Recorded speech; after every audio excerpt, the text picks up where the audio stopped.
Hey guys, कैसे हो आप सब। मैं हूं सागर दास और अगेन आप सबका फिर से स्वागत है मेरे ई एन जी आईसेक्ट वाला यूट्यूब चैनल पर।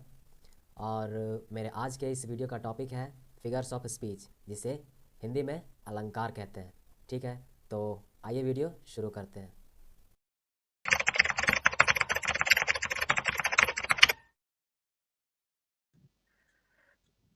Figure of speech, which is also known as alankar in Hindi, right? Uh, so, guys, let me see the definition. I have written three definition of figure of speech. So, first is words or phrases that makes our language beautiful, effective, and impressive are known as figure of speech.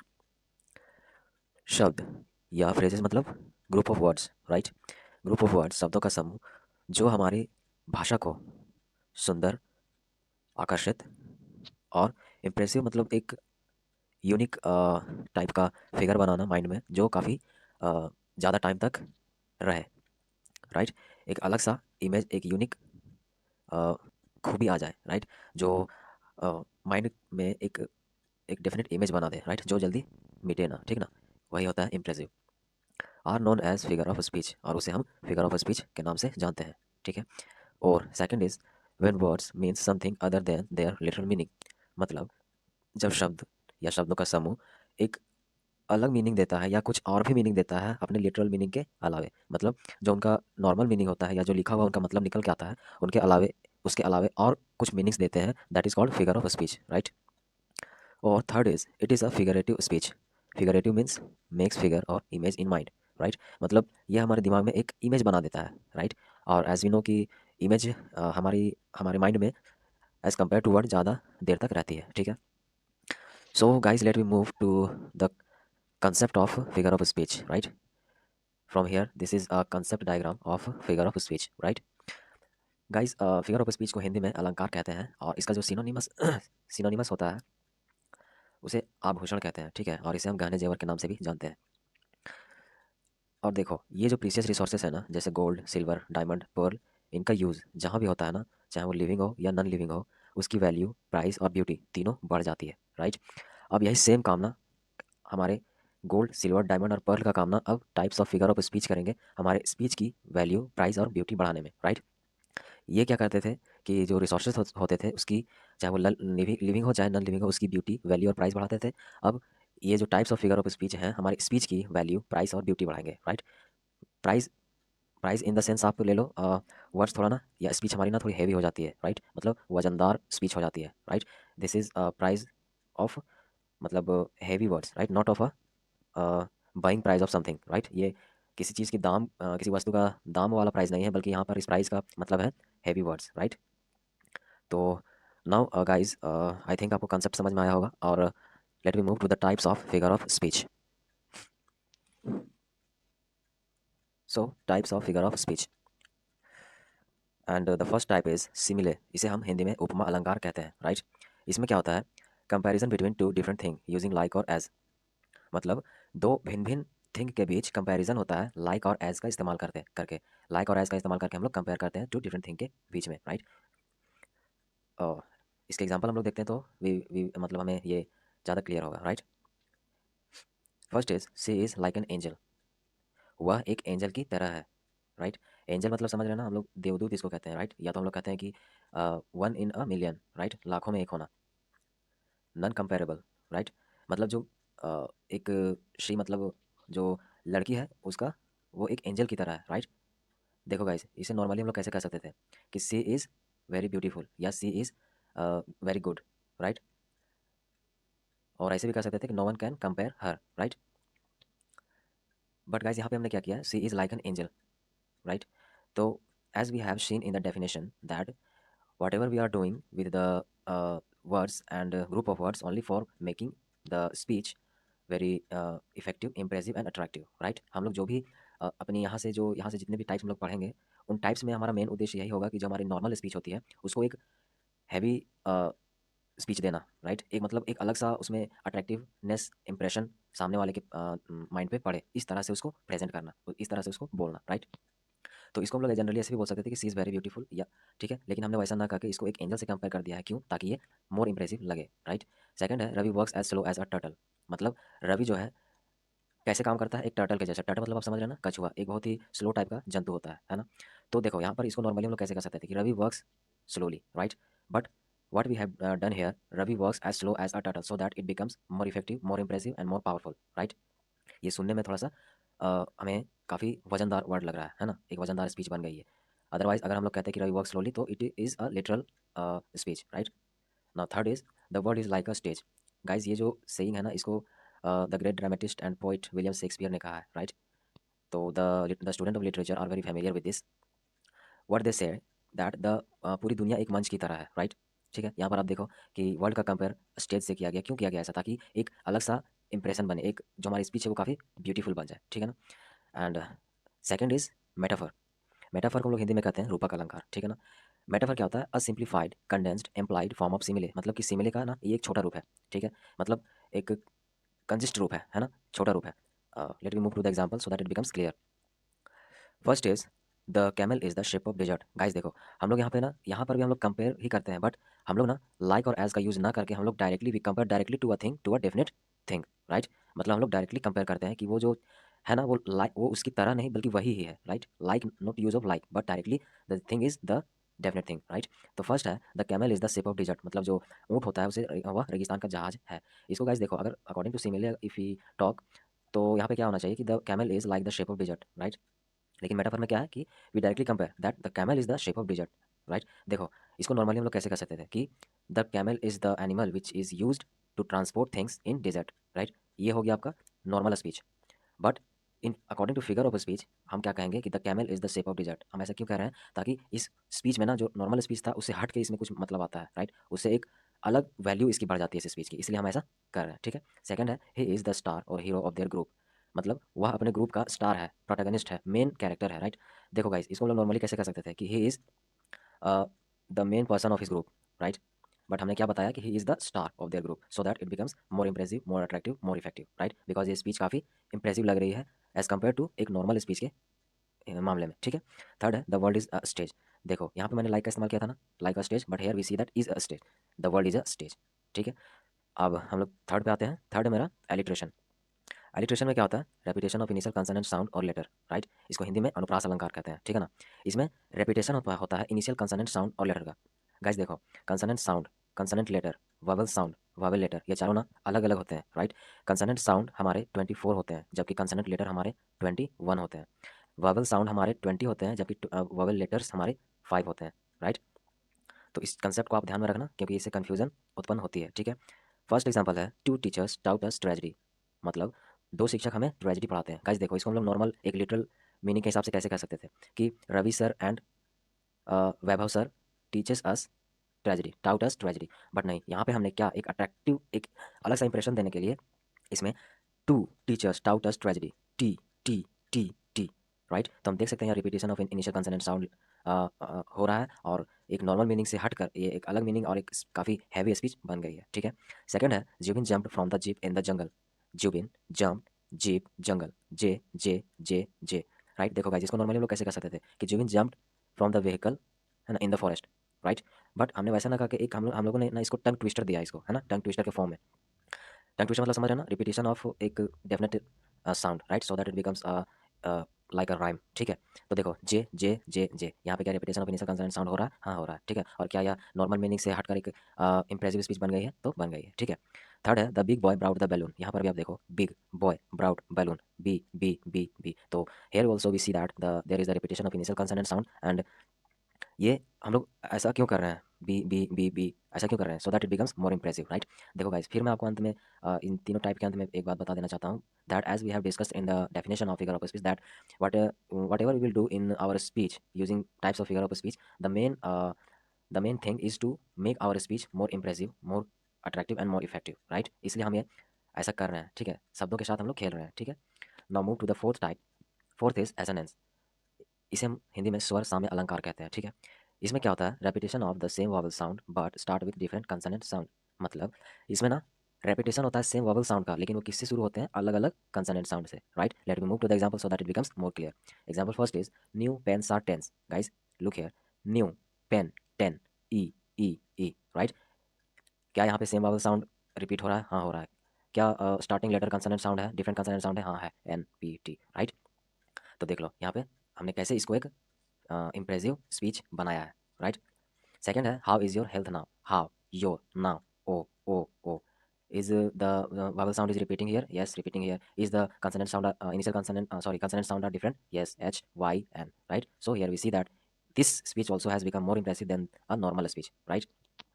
Because देखो हम लोग इसको ऐसे भी कह सकते थे, how are you, right? How is your health, but हमने एक how is your health now, so that यहाँ पे क्या हो गया है, एक रिपीटेशन हो रहा है वोवल साउंड का। क्यों हो रहा है और ऐसा हम लोग क्यों कर रहे हैं? ताकि ये मोर इफेक्टिव इंप्रेसिव बने, ठीक है? थर्ड है मैन सेल्स द बेल्स। यहाँ पे आप देखो, मैन सेल्स बेल्स, ई here also we see the repetition of vowel sound and the starting letter of words are different consonant sound, M S B, right? तो now let me move to the fifth type of figure of speech. Fifth is pun. Pun को हिंदी में कहते हैं श्लेष अलंकार, right? इसमें क्या होता है? A joke using words with multiple meaning, right? मतलब जोक मतलब ना ह्यूमर, राइट? कुछ कॉमिक पार्ट्स हो जाएंगे, ठीक है, वर्ड्स का इस्तेमाल से, और वो जैसे ना कुछ ऐसा स्पीच हो जाएगा ना जो अपनी मीनिंग से अलावा ना, मीनिंग के अलावा और भी मीनिंग देगा, और वो मीनिंग ह्यूमरस मीनिंग होगा। ह्यूमरस मतलब जोक टाइप में होगा, ठीक है? Now let me move to the example so that it becomes more clear, right? First is fishes are smart because they live in school.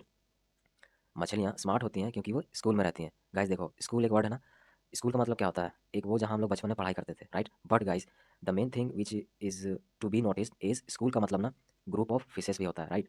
मछलियों के ग्रुप को हम लोग स्कूल के नाम से जानते हैं, ठीक है? तो देखो यहाँ पर इस वर्ड से ना एक जोक भी क्रिएट हो रहा है और मल्टीपल मीनिंग भी आ रहा है। तो हम देख सकते हैं यहाँ पन किस तरह से हमारे स्पीच को एक नया रूप देता है, ठीक है? Second is I completed all my homework. यहाँ पे आप देखो, मैंने अपना सारा होमवर्क का मतलब एक होता है ना जो बचपन में मिलता था, right? Complete otherwise you will be punished, होता है ना, तो हम लोग डर से बनाते थे। एक होता है होमवर्क जो टीचर हमें देते हैं, राइट? और एक होता है होमवर्क घर वाला काम, राइट? House hold work. तो हेयर वी सी दैट एक वर्ड ना मल्टीपल मीनिंग दे रहा है और एक जोक भी क्रिएट कर रहा है, ठीक है? थर्ड है you were right so I left. यहाँ पे आप देखो, तुम सही थे इसलिए मैंने छोड़ दिया, ठीक है? तुम दाईं तरफ थे इसलिए मैं बाईं तरफ चला, ये भी एक मीनिंग है। तो गाइस देखो यहाँ पे कैसे वर्ड्स का यूज़ करके जोक और ह्यूमर क्रिएट हो रहा है और ये एक मल्टीपल मीनिंग भी प्रोवाइड कर रहा है, right? Now let we move to the sixth type of figure of speech. Sixth is personification. इसे हिंदी में मानवीकरण अलंकार कहते हैं। इसमें क्या होता है? टू एट्रीब्यूट और put human qualities to non human, non living और एनी आइडिया, ठीक है ना? मतलब कि हम लोग ना ह्यूमन की क्वालिटीज़ को किसी नॉन ह्यूमन, नॉन लिविंग और एनी आइडिया में दिखाते हैं, ठीक है? So example is first is the sun smile at us in the morning, ठीक है? गाइस देखो, एक स्माइल ना ह्यूमन क्वालिटी है, राइट? क्योंकि सन तो कभी स्माइल कर नहीं सकता, है ना? ह्यूमन क्वालिटी है, तो हमने सन में स्माइल ह्यूमन क्वालिटी को एट्रीब्यूट किया है, उसमें पुट किया है, उसमें दिखाया है, ठीक है? ऐसा क्यों कर रहे हैं हम लोग? ताकि एक अट्रैक्टिव लगे हमारी स्पीच, राइट? ठीक है, देखो गाइस, इसको नॉर्मली हम लोग कैसे कर सकते थे कि the sun rises in the morning, ऐसे कर सकते थे ना नॉर्मली, बट वो एक नॉर्मल स्पीच हो जाता। अगर हम इसको इस तरह से करते हैं कि the sun smiled at us in the morning, तो ये ना एक नॉर्मल स्पीच से ना काफ़ी मोर इंप्रेसिव और काफ़ी अट्रैक्टिव लग रहा है ना, एक अलग सा इमेज बना देता है ये दिमाग में हमारी जो स्पीच होगी ये, ठीक है ना? इसलिए हम ऐसा कर रहे हैं ताकि जो रीडर है या लिसनर है उसको कुछ अलग सा लगे, राइट? तो second is the trees are dancing. देखो, डांस भी ना एक ह्यूमन क्वालिटी है, राइट? लेकिन हमने इसमें ट्री में दिखाया, ठीक है? तो ऐसा हम लोग क्यों कर रहे हैं? ताकि अगर हम लोग ह्यूमन क्वालिटी को दिखाते हैं ना किसी निर्जीव थिंग्स में, तो उसमें ना जान आ जाती है, ठीक है ना? इसलिए हम लोग ऐसा कर रहे हैं, ठीक है? इसको देखो, हम लोग नॉर्मली कैसे कर सकते थे कि the trees are moving in the direction of air, right? ऐसे कर सकते थे ना, लेकिन हमने क्या किया? द ट्रीज आर डांसिंग, क्योंकि ना ये नॉर्मल जो स्पीच था ना वो उससे काफ़ी इंप्रेसिव लग रहा है, इफेक्टिव लग रहा है, अट्रैक्टिव लग रहा है। इसकी वैल्यू और ब्यूटी काफ़ी बढ़ गई है इस स्पीच से, डांसिंग के इस्तेमाल से, ठीक है ना? Third is opportunities are knocking at his door. Opportunities knock knock करना मतलब क्या होता है ना कि जो बाहर से आने से पहले हम लोग नहीं करते हैं, ठक ठक मे आई कम इन, वही। तो अपॉर्चुनिटीज एक आइडिया है, ठीक है ना? नॉन लिविंग भी कह सकते हैं हम, है ना? तो उसमें हम ह्यूमन की क्वालिटी नॉकिंग को दिखा रहे हैं। क्यों दिखा रहे हैं? ताकि इसमें एक नई जान आ जाए, ठीक है? और ये काफ़ी अट्रैक्टिव, इंप्रेसिव और इसकी ब्यूटी बढ़ जाए, ठीक है? So now we move to the other types of figure of speech. So seventh is hyperbole, या इसे हाइपरबली भी प्रोनाउंसिएशन करते हैं, ठीक है? इसे हिंदी में कहते हैं अतिशयोक्ति अलंकार। इसमें क्या होता है? समथिंग एक्सेस और ओवर स्टेट और एग्जेजरेशन। गाइस देखो, हाइपरबोल, यहाँ पे जो हाइपर वर्ड है ना, इसका मतलब आप समझ रहे हैं क्या होता है? हाइपर का मतलब होता है ना कुछ बढ़ा चढ़ा के बोलना, ठीक है ना? कुछ ओवर द स्टेट होना, ओवर द लिमिट होना, बियॉन्ड द लिमिट होना, राइट? हाइपर होना, है ना? तो इसमें ना एग्जेजरेशन होता है, राइट? इसमें हम लोग ना कुछ ओवर दिखाते हैं, एक नॉर्मल जो स्टेट होता है ना उससे ओवर करके दिखाते हैं, उससे बढ़ा चढ़ा कर दिखाते हैं, है ना? Now let me move to the example. First is I have told you million times. Guys देखो, दिस इज नॉर्मल दैट कोई भी मिलियन टाइम्स तो नहीं बताएगा, है ना? इट इज़ नॉर्मल कि कोई भी मिलियन टाइम्स नहीं बताएगा, है ना? कोई लाख बार नहीं बताएगा, हज़ारों बार नहीं बताएगा, ठीक है? तो लेकिन यहाँ पे हमने इसको क्यों दिखाया ऐसा? मिलियन टाइम्स हम लोग क्यों कर रहे हैं? आई have told you million times, हम यहाँ पर एक्सेजरेशन कर रहे हैं, राइट? क्योंकि कोई भी लाखों बार नहीं बताएगा, है ना? कोई भी किसी चीज़ को लाखों बार रिपीट नहीं करेगा, but we are exaggerating here because hyperbole में यही होता है, ठीक है? Second is I am very tired, I could sleep for a year. देखो, I am very tired, I could sleep for a year. यहाँ पे देखो हम लोग एक्सेजरेट कर रहे हैं, I could sleep for a year because this is normal that no any human can sleep for a year, right? कोई भी 1 साल तक सो नहीं सकता, लेकिन हम एक्सेजरेट कर रहे हैं, क्यों कर रहे हैं? ताकि वो मोर इंप्रेसिव लगे स्पीच, ठीक है ना? स्पीच मोर इंप्रेसिव बन जाए। Third is his brother is taller than Qutub Minar, right? Taller than Qutub Minar. तो ये नॉर्मल सी बात है कि कोई भी ह्यूमन कुतुब मीनार से लंबा तो हो नहीं सकता, ठीक है? तो लेकिन फिर भी हमने यहाँ पे एक्सेजरेट किया है, ठीक है ना? कि वो उसका भाई जो है कुतुब मीनार से भी लंबा है। क्यों ऐसा किया? ताकि मोर इंप्रेसिव, मोर इफेक्टिव और मोर अट्रैक्टिव लगे, इसकी ब्यूटी बढ़ जाए, किसकी? हमारी स्पीच की, ठीक है ना? ऑक्सीमोरन, 8th हमारा जो टाइप है वो है ऑक्सीमोरन, ठीक है? इसको हिंदी में कहते हैं विरोधाभास अलंकार। इसमें क्या होता है? Two words which are opposite to each other. इसमें ना 2 शब्द अलग जो होते हैं ना वो अपोजिट होते हैं एक दूसरे के, है ना? तो let me move to the example, ठीक है? First is say is pretty ugly. Guys देखो, प्रीटी और अगली ये एक दूसरे के ना अपोजिट वर्ड है। प्रीटी मतलब सुंदर, अगली मतलब बदसूरत, राइट? तो देखो यहाँ पे क्या है, सी इज़ प्रीटी अगली। तो हम देख सकते हैं ऑक्सीमोरन में किस तरह से हम वर्ड्स का अपोजिट वर्ड्स का यूज़ करके अपनी स्पीच को एक नया रूप देते हैं, ठीक है? देखो गाइस इसको हम लोग नॉर्मली ऐसे भी कर सकते थे कि she is not so good, not so bad, right? ऐसे भी कर सकते थे, बट हमने यहाँ पे क्या किया, 2 ऐसे वर्ड का यूज़ किया है जो एक दूसरे से अपोजिट हो। क्यों किया है? ताकि हमारी जो स्पीच है एक नया फॉर्म हो जाए उसमें, उसका फॉर्म बदल जाए, उसमें एक इंप्रेशन सा आ जाए, ठीक है? Second is he was found missing, ठीक है? यहाँ पे देखो गाइस इसको नॉर्मली हम लोग कह सकते थे कि he was missed, right? He was lost, but नहीं, हमने क्या किया, ही वाज़ फाउंड मिसिंग। यहाँ पे फाउंड मिसिंग एक दूसरे के अपोजिट वर्ड है और इसका यूज़ हम लोग इसलिए कर रहे हैं ताकि स्पीच में एक नया अट्रैक्शन हो जाए और ये ब्यूटी इसकी बढ़ जाए, ठीक है? Third is do you have original copies. यहाँ पे आप देखो ओरिजिनल कॉपीज़, राइट? ये दोनों एक दूसरे के अपोजिट वर्ड है, ठीक है ना? यहाँ पर हम डायरेक्टली इसको कह सकते थे कि do you have any copies, ऐसे कर सकते थे, है ना? लेकिन हमने do you have any original copies ऐसा करके बताया है, ठीक है? Ninth is paradox. पैराडॉक्स ना ऑक्सीमोरन के जैसा ही है, बट इसमें हम लोग क्या देखते हैं ना कि वर्ड्स यूज़ होते थे जो एक दूसरे के अपोजिट होते थे, बट यहाँ पे ना टू आइडियाज़ और स्टेटमेंट व्हिच आर अपोजिट और कॉन्ट्राडिक्टरी। कॉन्ट्राडिक्टरी मतलब कि जो हम बोलेंगे ना उसी को फिर हम काटेंगे, ठीक है? मतलब जो बोलेंगे उसी के विरुद्ध हो जाएँगे हम, है ना? तो 2 जो हमारे यहाँ पे वर्ड्स होते थे अपोजिट होते थे, लेकिन यहाँ पे जो हमारा स्टेटमेंट है जो हम कहेंगे ना वही हमारा अपोजिट होगा, ठीक है? तो एग्ज़ाम्पल देखते हैं हम लोग। You can save money by spending it. You can save money by spending it. देखो सेव और स्पेंडिंग अलग-अलग वर्ड है, लेकिन देखो यहाँ पे वर्ड भी अलग हैं, बट यहाँ पे सबसे मेन थिंग क्या है ना कि ये स्टेटमेंट ही अलग है। You can save money by spending it. अगर हम पैसे खर्च करते हैं तो बचेंगे कैसे? है ना? तो यहाँ पे क्या बताना चाह रहा है कि जो स्टेटमेंट होता है ना वो एक दूसरे के कॉन्ट्राडिक्टरी होते हैं, क्योंकि खर्च करना और बचाना दोनों एक दूसरे के अपोजिट है, कॉन्ट्राडिक्टरी हैं, ठीक है ना? हम कह रहे हैं कि यू कैन सेव मनी और बाय स्पेंडिंग इट फिर बता रहे हैं, तो फिर हम अपनी ही बात को काट रहे हैं, ठीक है ना? एंड देखो इसको नॉर्मली हम लोग कैसे कर सकते थे, you can save money by buying something, ऐसे हम लोग कर सकते थे, ठीक है ना? लेकिन हमने क्या किया है, एक नॉर्मल स्पीच से हटकर एक एक्स्ट्रा ऑर्डिनरी स्पीच दिया है कि you can save money by spending it. क्यों? क्योंकि इसमें एक नया इंप्रेशन आ जाए, ठीक है? सेकंड है water water everywhere not any drop to drink.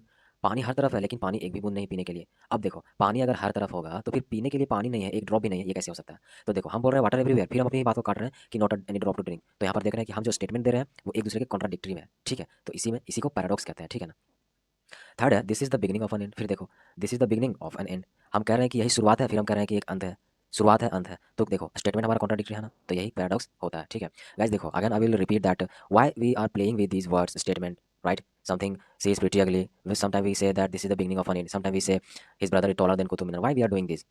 Only because we have discussed in the definition कि हम लोग जो भी चेंज लाएंगे हमारे जो स्पीच है उसमें वर्ड्स को इधर उधर करके या किसी भी तरह से, क्यों कर रहे हैं ऐसा? ताकि जो हमारी स्पीच है उसमें एक ब्यूटी बढ़ जाए, ठीक है? उसकी ब्यूटी नॉर्मल मीनिंग से काफ़ी बढ़ जाए, उसका इंप्रेशन बढ़ जाए, है ना? इसलिए हम लोग ऐसा कर रहे हैं, ठीक है? और फिगर ऑफ स्पीच का डेफिनेशन भी यही कहता है, ठीक है? Now let me move to the tenth. Tenth is euphemism, right?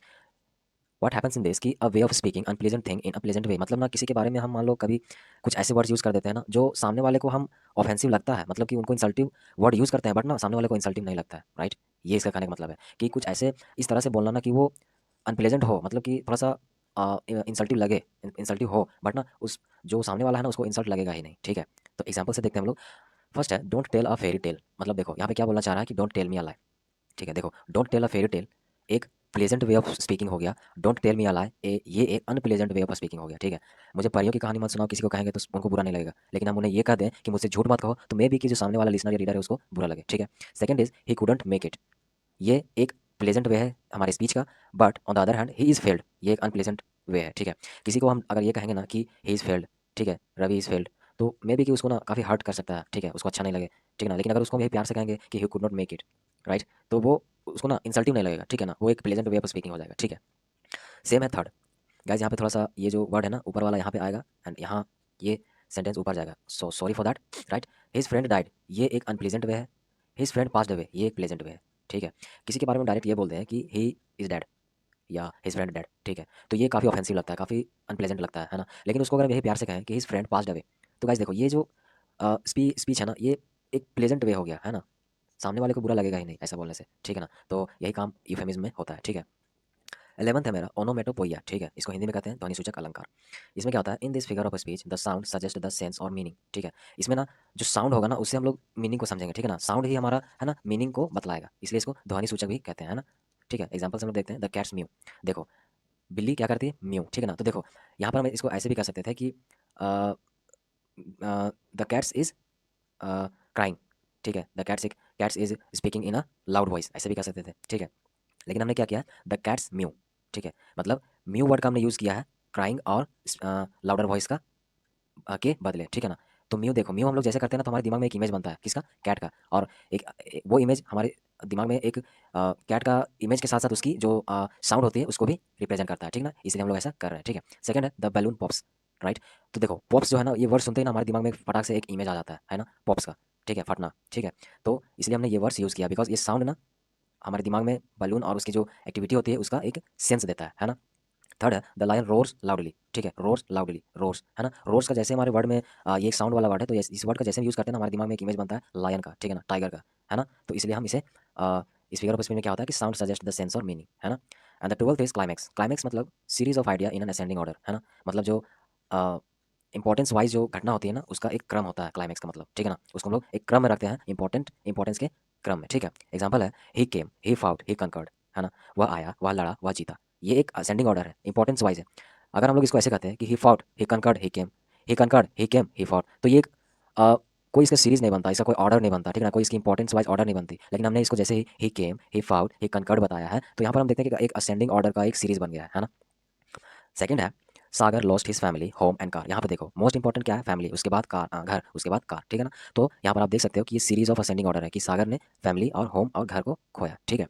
ऐसा तो नहीं हम लोग कहते हैं कि Sagar lost his home family and car, तो फिर वो एक ऑर्डर में नहीं होता, उसका कोई सीरीज नहीं होता है ना। और क्लाइमेक्स में क्या होता है, हम लोग एक ऑर्डर देते हैं, एक असेंडिंग ऑर्डर देते हैं, इंपॉर्टेंस वाइज सीरीज देते हैं ताकि वो स्पीच जो है हमारा मोर इंप्रेसिव, इफेक्टिव और ब्यूटीफुल लगे, ठीक है ना।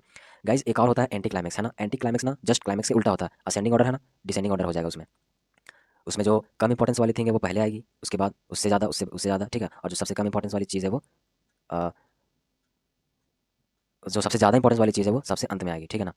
क्लाइमेक्स में उल्टा हो जाता है ना, जो सबसे कम है वो पहले आएगी, जो सबसे ज़्यादा है वो अंत में आएगी, ठीक है ना। तो एंटी क्लाइमेक्स भी आई थिंक आपको समझ में आ गया होगा, ठीक है। अगर वो एंटी क्लाइमेक्स होता ना तो ये एग्जांपल जो है ना इस तरह होता कि Sagar lost his car, home and family, right. तो आई थिंक आपको समझ में आ गया होगा एंटी क्लाइमेक्स भी।